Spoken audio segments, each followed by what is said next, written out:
नमस्कार। कानूनी कोना देख रहे हैं आप, और कानूनी कोना में हम कानून और न्याय से जुड़ी बातें तो करते ही करते हैं, साथ ही सुप्रीम कोर्ट से क्या हो रहा है, हाई कोर्ट से कैसी खबरें आ रही हैं, उस पर भी बात करते हैं। बात जंतर मंतर प्रोटेस्ट की। जंतर मंतर प्रोटेस्ट की बात इसलिए कानूनी कोना पर जरूरी है कि जंतर मंतर का फसाद सुप्रीम कोर्ट से शुरू हुआ था।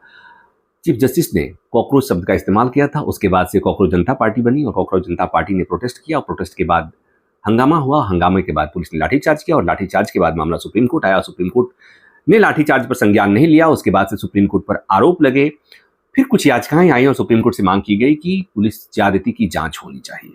कई याचिकाएं थी, उस पर सुनवाई के दौरान सुप्रीम कोर्ट ने दिल्ली पुलिस से जवाब मांगा था। दिल्ली पुलिस ने अपना जवाब दायर किया है और कल सुनवाई के दौरान सुप्रीम कोर्ट ने कुछ बातें कही हैं, उस पर हम विस्तार से बात करेंगे।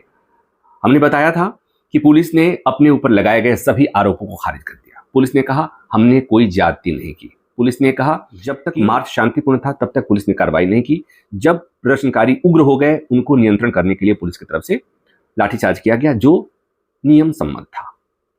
पुलिस ने कहा अत्यधिक बल का प्रयोग नहीं किया। पुलिस की तरफ से ये बातें कही गई हैं। उसके अलावा पुलिस पर जितने आरोप लगे हैं उन सभी आरोपों को पुलिस ने खारिज किया है। तो कल सुनवाई के दौरान सुप्रीम कोर्ट ने कहा कि इस मामले की जांच के लिए एक हाई पावर्ड कमेटी का गठन करेंगे। कोर्ट ने भी संकेत दिया कि उस कमेटी में कौन कौन लोग होंगे। कोर्ट ने बता दिया है कि उस समिति में कौन कौन लोग होंगे, किस स्तर के अधिकारी होंगे। कोर्ट की तरफ से नाम नहीं बताया गया है। बुधवार को बताना था, अभी तक ये नाम नहीं आया है। नाम आएगा तो हम आपको अपडेट करेंगे। उसमें कोर्ट ने संकेत दिया कि सुप्रीम कोर्ट के एक रिटायर्ड जज, हाई कोर्ट के एक रिटायर्ड चीफ जस्टिस, सीबीआई के एक रिटायर्ड डायरेक्टर और एक पुलिस अधिकारी जो रिटायर्ड डीजीपी रैंक के अधिकारी होंगे। इन लोगों से मिलकर एक कमेटी बनेगी और कमेटी जांच करेगी। सीजीआई ने कहा कि हम इन लोगों का नाम अभी नहीं बता रहे हैं, हालांकि कंसेंट मिल चुका है, उन लोगों से हमारी बात हो चुकी है, लेकिन हम नाम इसलिए नहीं बताएंगे, इन नामों के बाद से तरह तरह की बातें शुरू हो जाएंगी, तो हम नहीं चाहते कि कोई ऐसा विवाद खड़ा हो। अगर याचिकाकर्ताओं की तरफ से कोई सलाह है, कोई, तो वो अपनी सलाह रख सकते हैं। उनकी तरफ से कोई नाम सुझाया जाता है तो उस पर भी अदालत विचार करने को तैयार है।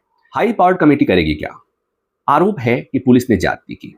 आरोप है कि वहां पर प्रदर्शन में शामिल लड़कियों के साथ उत्पीड़न किया गया, उनके साथ ज्यादती की गई।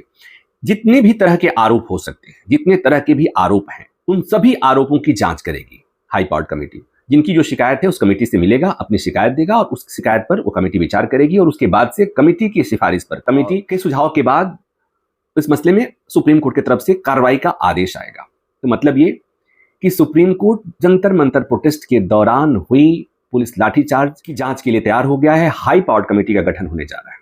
ढेर सारे सवाल है ना जंतर मंतर प्रोटेस्ट को लेकर के, और चूंकि जैसे मैंने कहा कि सुप्रीम कोर्ट जंतर मंतर में एक स्टेक होल्डर है, और ये भी कि जब लाठीचार्ज हुई, एक वकील अगले दिन सुप्रीम कोर्ट में खड़ा होकर कहा कि माय लॉर्ड, पुलिस ने ज्यादती की है, पुलिस ने बच्चों पर बहुत गंभीर ढंग से, भयंकर ढंग से लाठीचार्ज किया है, इसलिए इस मामले में अदालत को स्वतः संज्ञान लेना चाहिए। और चीफ जस्टिस से एक टिप्पणी आई थी, की तरफ से टिप्पणी आई थी कि हमारे पास इतना समय नहीं है। वकील ने कहा था कि माय लॉर्ड, हम सबूत के तौर पर वीडियो क्लिपिंग लेकर आए हैं, उसे देख लीजिए। कोर्ट ने कहा कि आप और हमारा समय बर्बाद मत कीजिए।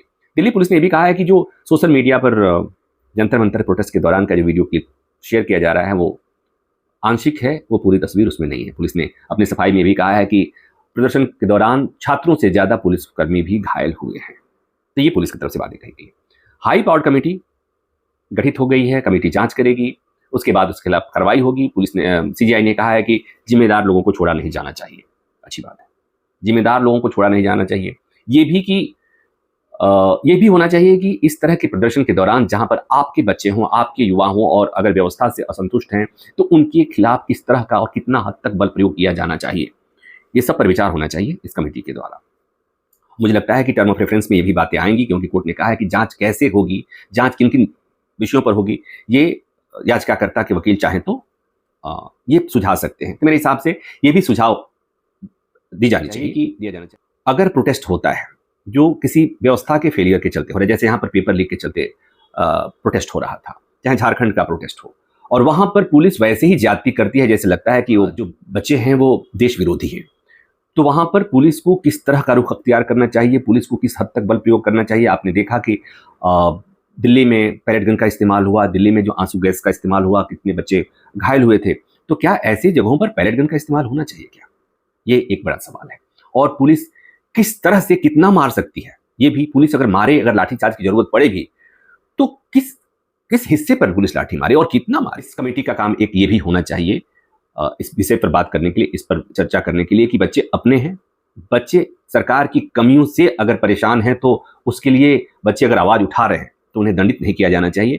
सीजेआई ने कहा है कि बच्चों को अधिकार है विरोध प्रदर्शन करने का। बात सही है, सब जानते हैं, आर्टिकल 19(1)(a) में अधिकार है, हमें विचार अभिव्यक्ति की आजादी है, हमें विरोध प्रदर्शन की आजादी है और इस आजादी को हमारा संविधान रेखांकित करता है और उसे माना भी गया है। हमारे देश में जो सरकारें बनती हैं वो अक्सर आंदोलन से बनती हैं। हमारे देश के जो नेता हैं वो आंदोलन से आते हैं। हमारे देश के जो छात्र नेता जो बाद में पॉलिटिक्स में आते हैं वो सब आंदोलन से आते हैं। तो आंदोलन करने वालों को देशद्रोही और देश विरोधी समझ करके जब पुलिस अटैक करती है, हमला करती है, मारती है, ब्रूटल एक्ट करती है, तो मुझे लगता है कि कमेटी को उस पर भी विचार करना चाहिए।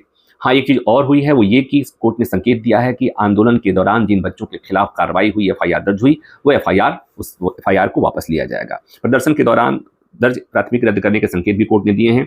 कोर्ट ने कहा कि छात्रों का भविष्य दांव पर है और उन्हें संविधान के अनुच्छेद 19 के तहत शांतिपूर्ण प्रदर्शन का अधिकार है।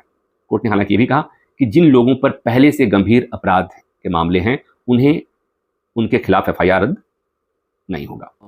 दूसरा एक चीज और इसमें कि एक याचिका सुप्रीम कोर्ट में और आई है जिस पर सुनवाई होनी है, जिसमें सुप्रीम कोर्ट से मांग की गई है कि पुलिस को उसका काम करने दिया जाए। जंतर मंतर मामले में जो एफआईआर दर्ज हुई है उसमें जांच को रोका नहीं जाए, जांच करने दिया जाए। लेकिन सुप्रीम कोर्ट के रवैया से ऐसा नहीं लगता कि उस याचिका पर कोई बात आगे बढ़ेगी, क्योंकि कोर्ट ये बार बार कह रही है, सीजेआई बार बार ये कह रहे हैं कि बच्चों ने जो प्रोटेस्ट किया था उनका संवैधानिक अधिकार के तहत उन्होंने प्रोटेस्ट किया था और ऐसे में उनके खिलाफ पुलिसिया कार्रवाई नहीं हो ब्रूटल कार्रवाई जो हुई वो गलत थी और उनके खिलाफ मुकदमा नहीं चलना चाहिए। शुरू में कोर्ट ने कहा था कि एफआईआर रद्द नहीं होगी, एफआईआर पे जांच होती रहेगी, लेकिन प्रदर्शनकारियों के खिलाफ कोई कार्रवाई नहीं होगी। बाद में कोर्ट ने अपने आदेश में बदलाव किया और कोर्ट ने कहा कि राज्य सरकारें चाहे, सरकार चाहे तो एफआईआर वापस ले सकती है, रद्द कर सकती है। तो सुप्रीम कोर्ट का ये आदेश। तो अब सीजेपी की तरफ से, कॉकरोच जनता पार्टी की तरफ से कहा जा रहा है कि सरकार एफआईआर वापस लेने में टाल मटोल कर रही है, विलंब कर रही है। तो इतना तो तय है कि एफआईआर जो दर्ज है प्रदर्शनकारियों के खिलाफ और जिनके खिलाफ पहले से मामले नहीं हैं, गंभीर आपराधिक मामले नहीं हैं, इस आंदोलन के दौरान जो एफआईआर दर्ज हुई, वह पहला मुकदमा अगर दर्ज है तो वो एफआईआर वापस लिया जाएगा, वो एफआईआर रद्द होगी। ऐसा करीब करीब तय हो गया है। खबर एक लाइन की कि पुलिस ने कह तो दिया कि हमने कोई जाति नहीं की, लेकिन पुलिस ने जाति की है या नहीं की है इसकी जांच के लिए supreme court high powered committee का गठन करने जा रहा है। कुछ लोगों को कमेटी से उम्मीद हो भी सकती है, कुछ लोगों को कमेटी से उम्मीद नहीं भी होगी, लेकिन लोकतांत्रिक व्यवस्था में हमें भरोसा रखना चाहिए सुप्रीम कोर्ट पर भी और इस तरह की हाई पावर्ड कमेटी पर भी। तो इस वीडियो में बस इतना ही। उम्मीद है ये जानकारी पसंद आई होगी। पसंद आए तो इसे लाइक कीजिए, शेयर कीजिए और हाँ, कानूनी कोना को सब्सक्राइब भी करिए। Thank you.